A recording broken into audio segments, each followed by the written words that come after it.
नमस्कार। आप देख रहे हैं स्पेशल कवरेज न्यूज। मैं हूं आपके साथ शिव कुमार। मेरे साथ हैं वरिष्ठ पत्रकार आदरणीय संजय वर्मा सर। सर का बहुत बहुत स्वागत, बहुत बहुत अभिनंदन। दरअसल आज सर्वोच्च अदालत ने जो कहा है उससे पूरी भारतीय जनता पार्टी में हड़कंप मच गया, क्योंकि मुख्यमंत्री भाजपा का है, भाजपा सत्ता में, तो सवाल भी भाजपा से ही होगा। लेकिन यह समझ में नहीं आती है कि इतना बड़ा रिस्क लेने के लिए भाजपा क्यों लालायित। क्या ये बिहार की एक विधानसभा का चुनाव था जो इस्तीफा लेने से डर रहे थे कि कहीं परिणाम विपरीत ना आ जाए, या फिर कोई और वजह है? और जब उपेंद्र कुशवाहा से डील हो गई थी तो डील के तहत उनके बेटे को विधान पार्षद क्यों नहीं बनाया गया, मनोनीत क्यों नहीं किया? इन सब चीजों को समझेंगे और साथ ही ये समझेंगे कि सुप्रीम कोर्ट में ये मंगलवार को फिर सुनवाई लग गई है। सरकार के वकील ने कहा कि 27 अगस्त को पहले से मामला लगा हुआ। सुप्रीम कोर्ट ने नहीं नहीं नहीं, या तो फाइनल कीजिए या फिर हम बर्खास्त कर देंगे, हम अपने हिसाब से देखेंगे। क्योंकि हमारे संविधान के मुताबिक किसी एक व्यक्ति को एक बार शपथ ग्रहण करा के अगर वो सदस्य नहीं है तो 6 महीने तक इंतजार करते हैं।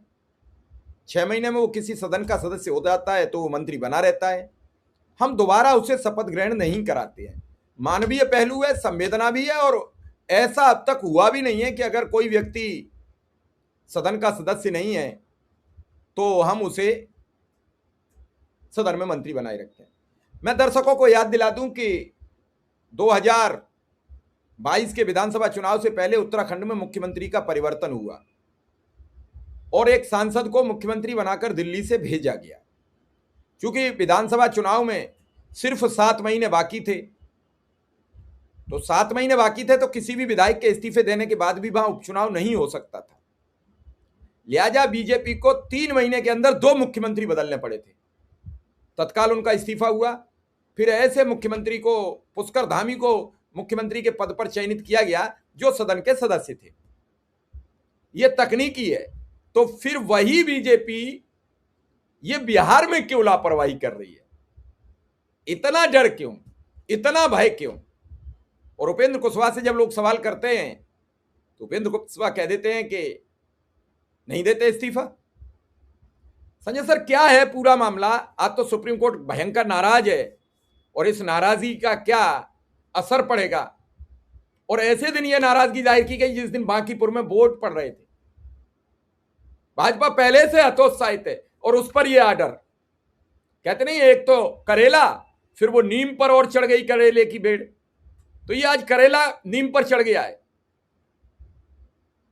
अटल जी के टाइम में एक स्लोगन दिया गया था, shining India.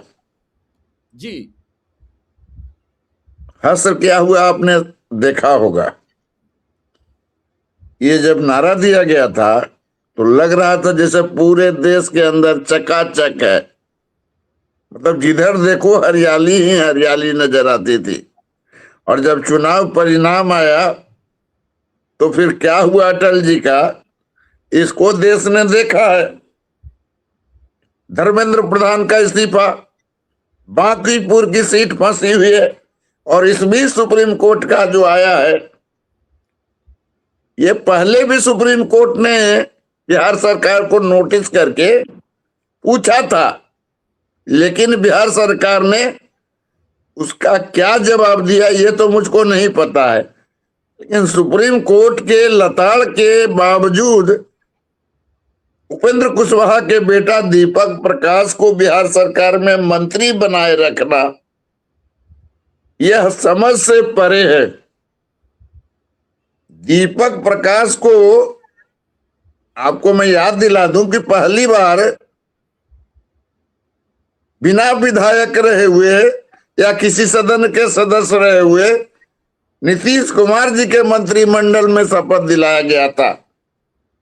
Jeans pant shirt, जैसे कॉलेज गोयर, एक कॉलेज गोयर को जब मंत्री बनाया गया था तो हु इज दीपक प्रकाश, ये क्यूरियोसिटी हो गई लोगों में। मालूम हुआ ये दीपक प्रकाश उपेंद्र कुशवाहा के बेटे हैं। तब बड़ी नाराजगी हुई थी पार्टी के अंदर, क्योंकि पार्टी में चुनकर आए विधायकों की संख्या 5 है। उसमें उनकी एक पत्नी स्नेहलता कुशवाहा भी हैं। कहा जा रहा था कि स्नेहलता कुशवाहा को मंत्री बनाने के लिए सारे विधायकों ने रजामंदी दे दी थी। पार्टी के अंदर माधव आनंद, जो फिलहाल विधायक दल के नेता है, खासे नाराज हुए थे, क्योंकि उनका पार्टी में विशिष्ट योगदान रहा। आप विशिष्ट योगदान का मतलब समझ लीजिए कि पार्टी जब भी जिस मोर्चे पर फंसी तो माधव आनंद ने उसको उबारा, चाहे आर्थिक संकट का हो मामला या राजनीतिक संकट का हो मामला, तो वो खुद स्वाभाविक दावेदार मानते थे और वो बहुत दुखी हुए थे। और तब हुआ ये कि पार्टी के 3 विधायक, आलोक सिंह जो भी पार्टी के प्रदेश अध्यक्ष है, रामेश्वर महतो दूसरे विधायक, और माधव आनंद तीसरे विधायक, मतलब 4 विधायकों की पार्टी में से 3 विधायक। तब नितिन नवीन जब राष्ट्रीय अध्यक्ष बने थे, वो प्रस्ताव लेकर गए थे कि मुझको भाजपा में शामिल होना है।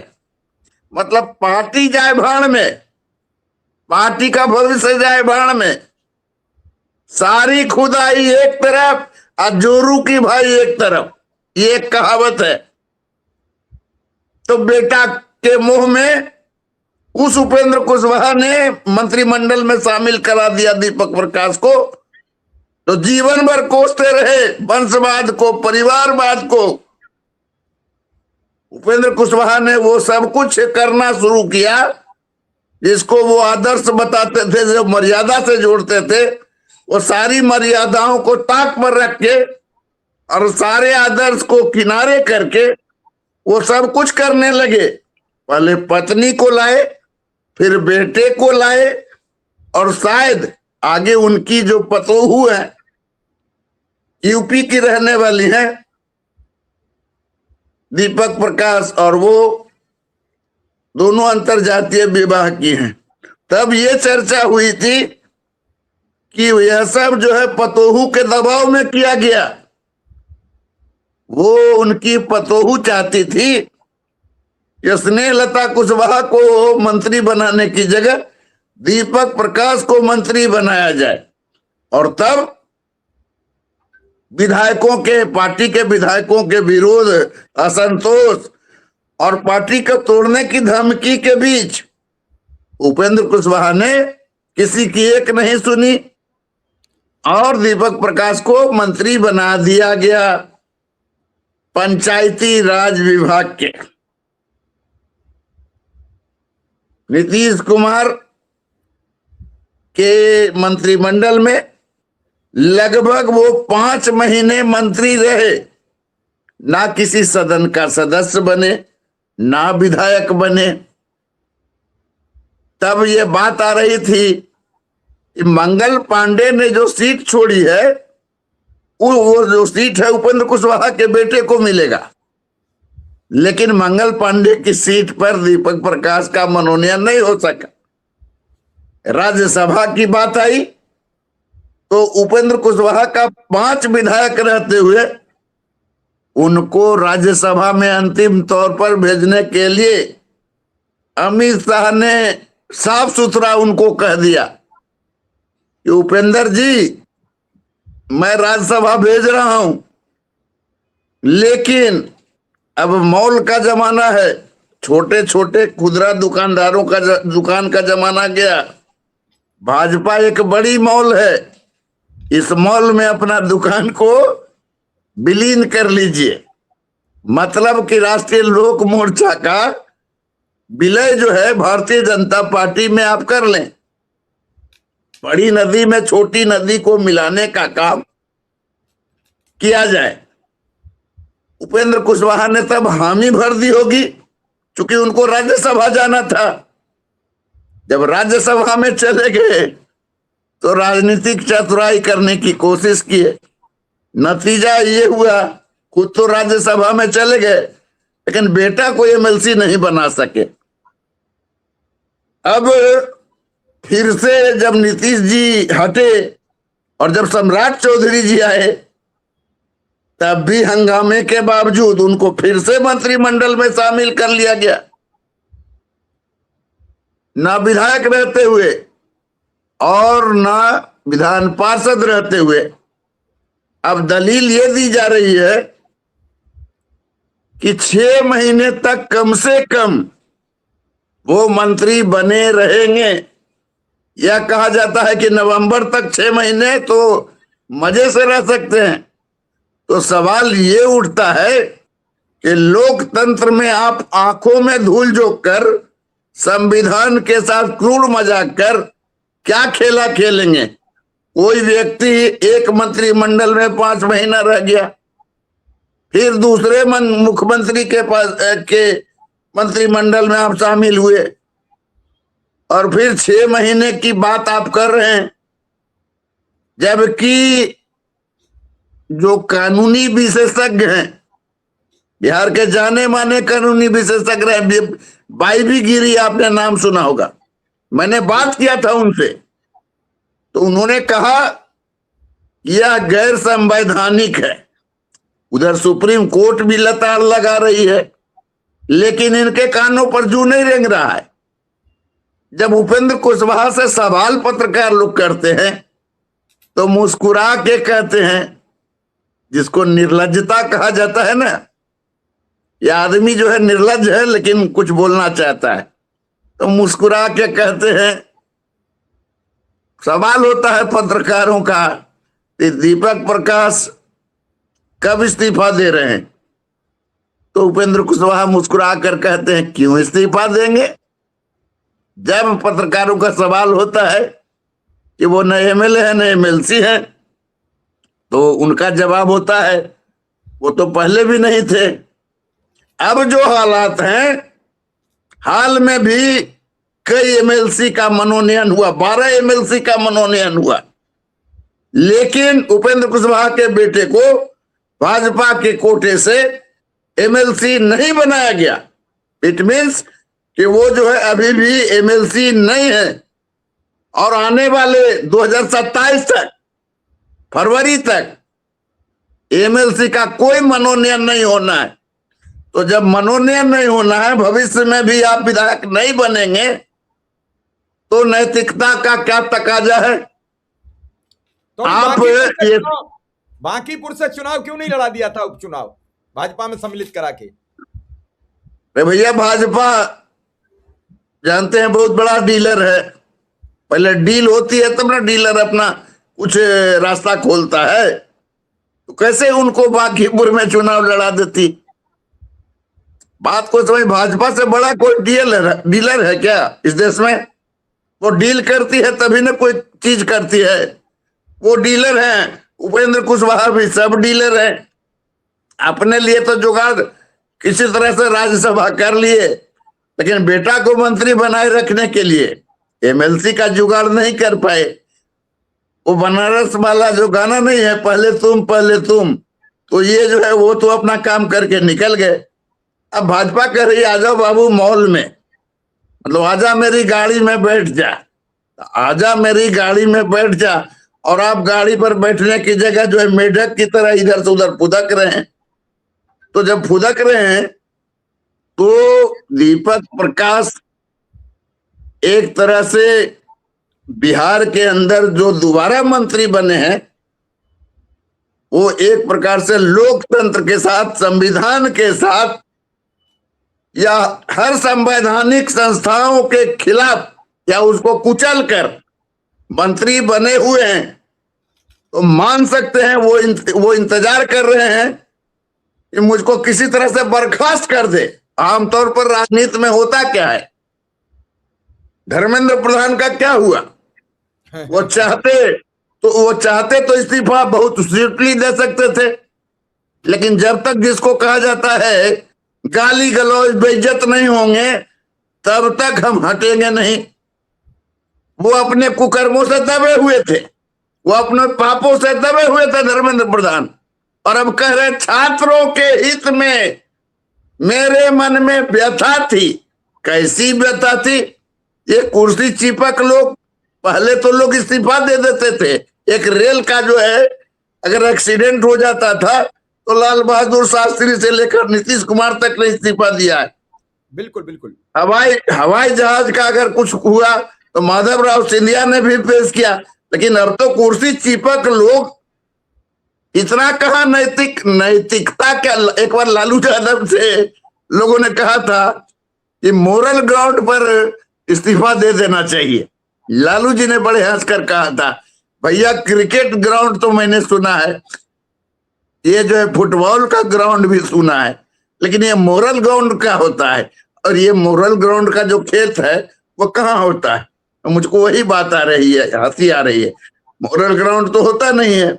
अब मोरल ग्राउंड नाम का पशु पक्षी अब लगता है कि वो जो है सो गड्ढे में उसको लोगों ने ढक दिया है।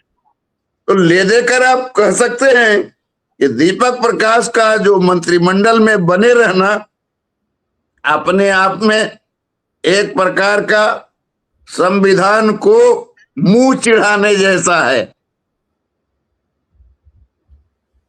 संजय सर, सुप्रीम कोर्ट में एक याचिका गई, सीजेआई यानी chief justice of India Suryakant ने सुनवाई की। सूर्यकांत के सामने याचिका में यह कहा गया कि दीपक प्रकाश ना लोअर सदन के सदस्य हैं, ना अप सदन के सदस्य हैं, यानी ना तो विधान परिषद के सदस्य हैं और ना विधानसभा के सदस्य हैं। फिर इन्हें 2 बार शपथ कैसे ग्रहण कराएगी? और यही पूछा है सरकार से कि एक बार तो हम मान सकते हैं 6 मंथ रख सकते हो आप बिना सदस्यता के, लेकिन नीतीश कुमार के साथ उनकी शपथ ग्रहण होती है, उसके 1-2 महीने बाद फिर सरकार बदलती है तो दोबारा फिर शपथ ग्रहण करा देते हो, और ये सोच के कि आने वाले टाइम फिर 6 महीने मिल जाएंगे। ऐसा नहीं होता है। संविधान की अपनी भी एक व्याख्या है कि एक बार व्यक्ति अगर शपथ ग्रहण कर चुका है बिना पद के तो वो 6 महीने के अंदर सदन का निर्वाचित सदस्य होना चाहिए।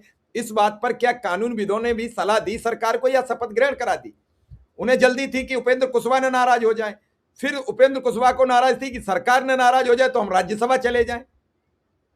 चूहे बिल्ली की खेल में यह संविधान का खुला मजाक क्यों उड़ रहा है? मजाक तो उड़ ही रहा है, ये हास्यास्पद भी हो रहा है। तब विपक्ष के नेता तेजस्वी प्रसाद यादव ने विधानसभा अध्यक्ष प्रेम कुमार को से मिलकर उन्होंने कहा था कि आप दीपक प्रकाश के बारे में निर्णय लीजिए। हालांकि मंत्रियों का जो शपथ का मामला होता है वो महामहिम गवर्नर कराते हैं शपथ, तो उनको चेक करना न चाहिए था कि आदमी एक बार नीतीश मंत्रिमंडल में बिना किसी सदन के नेता रहे हुए मंत्री का शपथ ले लिया तो फिर दोबारा इनको उसी कंडीशन में कैसे मंत्रिमंडल का सदस्य बनाया गया? ओथ तो गवर्नर दिलाते हैं और उसी गवर्नर ने 2 बार ओथ दिलाया, तो सब कुछ तो उन्हीं के सामने हो रहा है। जो संविधान के रक्षा के कस्टोडियन है उनके सामने ही हो रहा है, तो फिर कौन क्या कर सकता है? और एक याचिका वाले ने याचिका डाल दी सुप्रीम कोर्ट में। अगर सुप्रीम कोर्ट में अगर कोई याचिका नहीं डालते तो फिर इसी तरह चलते रहता, 6 महीने 6 महीने 6 महीने, ये जो है चूहा बिल्ली का जो आप कह रहे हैं खेल। तो जब जो है जिसको रोकना था, जिसको आपत्ति करनी थी वो खुद ही उसमें भागीदार बन गया। बिल्कुल उनकी भागीदारी हो गई, मतलब चोर पुलिस का खेल हो गया। अब पुलिस पर डिपेंड हुआ कि चोर को जेल भेजें कि चोर को बैठा करके चाय पिलाएं, तो पुलिस चाय पिलाने लगी। अब बताइए इसमें क्या किया जा सकता है? गवर्नर साहब, अब गवर्नर साहब तो गवर्नर साहब हैं, पहले वाले गवर्नर साहब होते थे कुछ निष्पक्ष, अब तो सब हाफ पैंट वाला नागपुर से आते हैं गवर्नर, और जो नागपुर से निर्देश होता है वो गवर्नर साहब उसको करते हैं। तो मामला ये नहीं है, मामला ये है कि उपेंद्र कुशवाहा और भाजपा के बीच का जो डील है, ये डील ही बड़ा कारण है। आज उपेंद्र कुशवाहा अगर भाजपा में विलय करा लेते हैं अपनी पार्टी, तो जो मनोनयन का जो 12 उसमें होते हैं अर्थशास्त्री, हमारे जैसे पत्रकार भी, आपके जैसे पत्रकार भी। हालांकि बिहार की सरकार ने किसी पत्रकार को वो मौका नहीं दिया कि वो विधान पार्षद बने। राजद के शासन में एक यूएनआई के पत्रकार को उस कोटे से विधान पार्षद का सदस्य बनाया गया, वो एक्सेप्शन था। लेकिन जो मनोनयन के जरिए जो होता है विधान पार्षदों का चयन, उसमें जो है राजनीतिज्ञों के बेटे और बेटियां जाती हैं। अगर भाजपा और ये राष्ट्रीय लोक मोर्चा यानी अमित शाह और उपेंद्र कुशवाहा में सब कुछ ठीक ठाक रहता, तो गवर्नर अभी भी दीपक प्रकाश को मंत्री बनाए रखने के लिए उच्च सदन का सदस्य मनोनीत कर सकते हैं, लेकिन वो नहीं कर रहे हैं। इट मीन्स कि अमित शाह ने एक डेडलाइन दे दिया है कि जब तक उपेंद्र कुशवाहा सरेंडर नहीं कर जाते, खुद की पार्टी को जो है विलीन नहीं कर लेते, तब तक इनके बेटे के साथ जो होना है होने दो। और अगर उनके कुतर्क को मान लिया जाए, इस बीच सुप्रीम कोर्ट ने अगर इंटरवेन नहीं किया, तो वो जो कह रहे हैं कि नवंबर तक 6 महीने पूरा होगा, तो नवंबर तक तो वो मंत्री रहेंगे ही। अब सुप्रीम कोर्ट का अगला जो निर्णय क्या होता है, उसका ऑर्डर क्या होता है, यह भी हम लोगों को देखने और समझने की बात होगी। लेकिन एक चीज है कि मंत्री बनने रहने के लिए कितने अनैतिक कार्यों को अपनाना पड़ता है, ओढ़ना पड़ता है, करना पड़ता है।